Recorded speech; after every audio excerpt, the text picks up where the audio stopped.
সুপ্রিয় দর্শক আসসালামু আলাইকুম, ওয়েলকাম ব্যাক মাই চ্যানেল। আশা করি আলহামদুলিল্লাহ আল্লাহর রহমতে সবাই ভালো আছেন। দর্শক, আজকে আমি আপনাদেরকে তৈরি করে দেখাবো তেল ছাড়া কুচি জলপাইয়ের আচার। এই আচারটা এতটাই মজাদার আর এতটাই লোভনীয় যে একবার খাবে সে আপনার আর পিছু ছাড়বে না। আর এই আচার আপনি তৈরি করেন নামাতে নামাতেই কিন্তু ফুরিয়ে যাবে। তো চলুন দেখিনি কিভাবে আমরা তৈরি করব।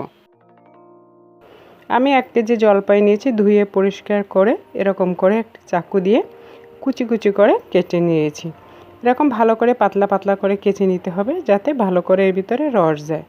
তো আমি একটি চাকুর সাহায্য করছি, আপনারা চাইলে বটি দিয়েও তো এরকম কেটে নিতে পারেন, যে যার সুবিধা মতো। এই যে দেখতে পাচ্ছেন কীরকম করে আমি কেটে নিয়েছি। তো আমার সবগুলো জলপাই কিন্তু কেটে নেওয়া হয়ে গেছে। দেখে নিশ্চয়ই বুঝতে পারছেন আমি কাজটা কিভাবে করেছি। তো এই এখন যে কেটে নেওয়া জলপাইগুলো এর ভিতরে আমি অ্যাড করে দেব চিনি। তো এখানে আমি 1 কাপ চিনি নিয়েছি উঁচু করে, আর দিয়ে দিচ্ছি আমি এখানে 1/3 কাপ ভিনেগার। এখন আর এই চিনি আর ভিনেগার দিয়ে এটাকে আমি মিশিয়ে রেস্টে রেখে দেবো কতক্ষণ। চিনি আর ভিনেগারটা ভালো করে মিশিয়ে দেব।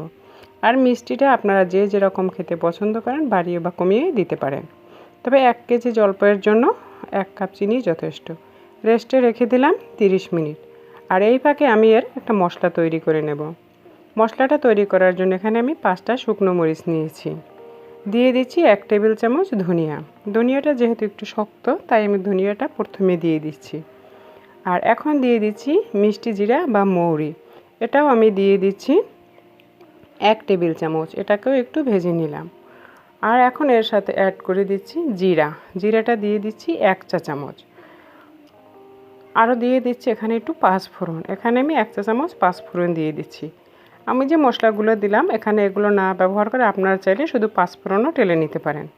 তো আমার মশলাটা হয়ে গেছে, এটাকে আধ ভাঙা করে গুঁড়ো করে নেব মিক্সিতে, কিংবা চাইলে আপনারা পাটায়ও কিন্তু করে নিতে পারেন। আর এদিকে আমার আধা ঘন্টা হয়ে গেছে, দেখুন চিনি আর ভিনেগার মিশিয়ে কিন্তু একদম যে চিনিটা কিন্তু গলে গেছে। এখন সরাসরি চলে যাব আমি চুলায়। আর এই আচারটা তৈরি করতে কোনো রকম তেলের প্রয়োজন হয় না। তো এখন আমি একটি প্যানের ভিতরে এই জলপাই ও চিনি ভিনেগার সহ মিশ্রিত জলপাইগুলোকে দিয়ে দিলাম। আর এগুলোকে এখন হালকা আঁচে আমি রান্না করব।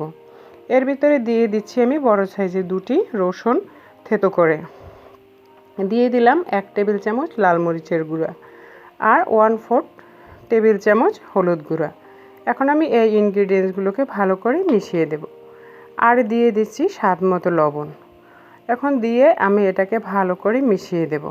যেহেতু কুচি করা সেহেতু এই পর্যায়ে বেশি নাড়াচাড়া না করাটাই ভালো।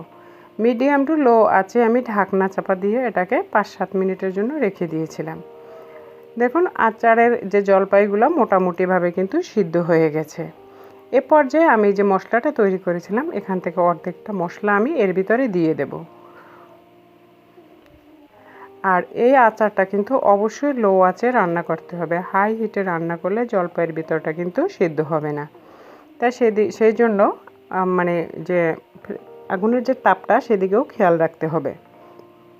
আর এ পর্যায়ে বেশি নাড়াচাড়া না করে আমার মতো এরকম একটি চামচ দিয়ে ধীরে ধীরে উল্টিয়ে পাল্টিয়ে এগুলোকে রান্না করতে হবে।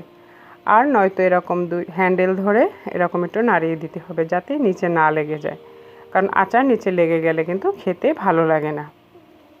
এই যে দেখুন আমার কিন্তু যে চিনির যে পানিটা দিয়েছিলাম সেটা কিন্তু প্রায় হয়ে গেছে। আর আমার লবণটা একটু কম লেগেছে এবং স্বাদ বাড়ানোর জন্য একটু বিট লবণ দিয়ে দিচ্ছি। আর দিয়ে দিলাম সেই ভাজা যে মশলা বাকিটুকু আসলে সেটুকু দিয়ে দিলাম। এখন আমি ভালো করে এগুলোকে মিশিয়ে নিচ্ছি।